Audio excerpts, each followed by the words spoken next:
Hello everyone, welcome to my YouTube channel खबरें काम की। अब हम पढ़ते हैं हमारा आखिरी अधिकार, वो है संवैधानिक उपचारों का अधिकार। संवैधानिक उपचारों के अधिकार को डॉक्टर भीमराव अंबेडकर ने भारतीय संविधान का हृदय और आत्मा की संज्ञा दी थी। डॉक्टर अंबेडकर ने यह भी कहा था संविधान सभा में, अगर कोई मुझसे पूछे कि वो कौन सा अधिकार है जिसके बिना हमारा पूरा संविधान शून्य हो जाएगा, तो डॉक्टर भीमराव अंबेडकर ने कहा वो है संवैधानिक उपचारों का अधिकार। इस अधिकार का इतना क्या महत्व है वो हम जानते हैं। संवैधानिक उपचारों के अधिकार में क्या, जितने भी हमें मौलिक अधिकार, जितने भी हमारे राइट्स हैं, उन सबकी रक्षा अगर कोई करता है तो वो संवैधानिक उपचार का अधिकार होता है। अगर हमारे किसी अधिकार का हनन होता है तो हम सर्वोच्च न्यायालय या उच्च न्यायालय किसी में भी जा सकते हैं कि हमारे अधिकारों का हनन हुआ है। सर्वोच्च या उच्च न्यायालय सरकार को कहीं आदेश और निर्देश देते हैं, फिर वो रिट के रूप में प्रस्तुत किए जाते हैं। लोग रिटों के माध्यम से अपनी शिकायतें सर्वोच्च या उच्च न्यायालय में पहुंचाते हैं। मौलिक अधिकारों के हनन से संबंधित कोई भी शिकायत सर्वोच्च या उच्च न्यायालय दोनों में ऐसी कार्यवाही की जा सकती है। मैं आपको पहले बता चुकी हूँ, सर्वोच्च न्यायालय मौलिक अधिकारों का सबसे बड़ा संरक्षण है, वो संरक्षक है।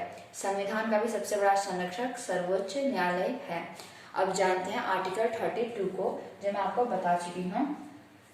इसके अंदर 5 प्रकार के 5 टाइप्स ऑफ रिट इसके अंदर जारी किए जाते हैं।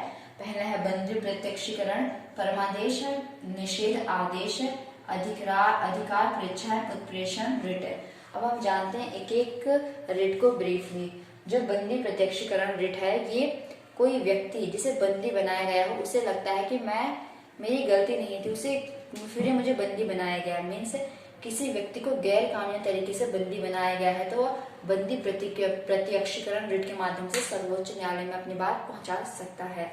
सर्वोच्च न्यायालय फिर जिसने उसे गिरफ्तार किया, उस अधिकारी और पकड़े गए पक्ष की दोनों की बातें सुनता है, फिर ये डिसाइड करता है कि किसकी गलती थी। मतलब कि असली में जो तरीका है बंदी बनाने का, क्या वो अवैध तो नहीं था। अगर बंदी बनाने का तरीका अवैध था, अगर उसकी गलती नहीं है, फिर भी अगर उसे बंदी बनाया गया है, तो सर्वोच्च न्यायालय बंदी प्रत्यक्षीकरण रिट जारी करके उस गिरफ्तारी को अवैध घोषित करती है। तो ये बहुत इंपॉर्टेंट है किसी बंदी बनाए व्यक्ति के लिए, जिससे लगता है कि मैं गैर कानूनी तरीके से मुझे बंदी बनाया गया है।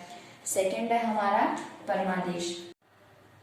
परमादेश रिट तब जारी किया जाता है जब कोई सार्वजनिक पदाधिकारी अपने पद पर बैठा हुआ है, पर वो अपने संवैधानिक दायित्वों का, कानून का पालन नहीं कर रहा है। जैसे किसी भी बड़े अधिकारी को उसके दायित्व होते हैं कि कुछ उसे नागरिकों के लिए ये करना है, पर वो अपने दायित्वों का पालन नहीं कर रहा है, और वो अपने दायित्वों का पालन नहीं कर रहा है, इसकी वजह से किसी नागरिक के मौलिक अधिकारों का हनन हो रहा है, तब सर्वोच्च न्यायालय परमादेश आदेश जारी करता है। उसे बोलता है तुम अपने दायित्वों का पालन करो, बोलता है इसके जरिए।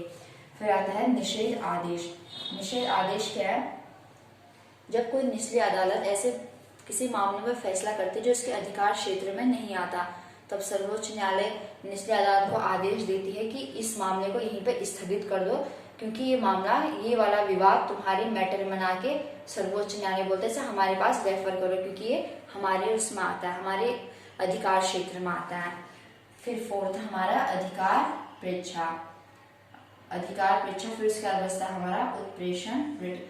अधिकार परीक्षा वो है जब कोई अधिकारी बिना अधिकार के किसी पद पर आसीन हो जाता है, किसी पद पर बैठ जाता है, सर्वोच्च न्यायालय उससे पूछता है कि तुम इस पद पर क्यों बैठे हो, इससे उत्प्रेषण अधिकार परीक्षा रिट को जारी करके।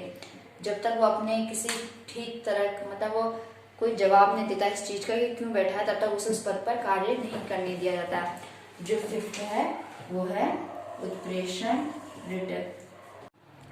उत्प्रेषण रिट जब कोई निचली अदालत या कोई सरकारी अधिकारी बिना अधिकार के कोई कार्य करता है जो उसके अधिकार क्षेत्र में नहीं आता, तो सर्वोच्च न्यायालय उसे उस अधिकार को लेकर नीचे के उच्च न्यायालय से सर्वोच्च न्यायालय में ट्रांसफर कर सकती है। वैसे जो अधिकारी अपने अधिकारों का पालन उसके क्षेत्र में ना कर वो कर रहा है, तो उसे ऊपर के अधिकारों को हस्तांतरित कर सकती हैं। अगर आपको ये अधिकारों से रिलेटेड हमारा वीडियो पसंद है तो हमारे चैनल को सब्सक्राइब कीजिए, इस वीडियो को अपने फ्रेंड के साथ शेयर कीजिए।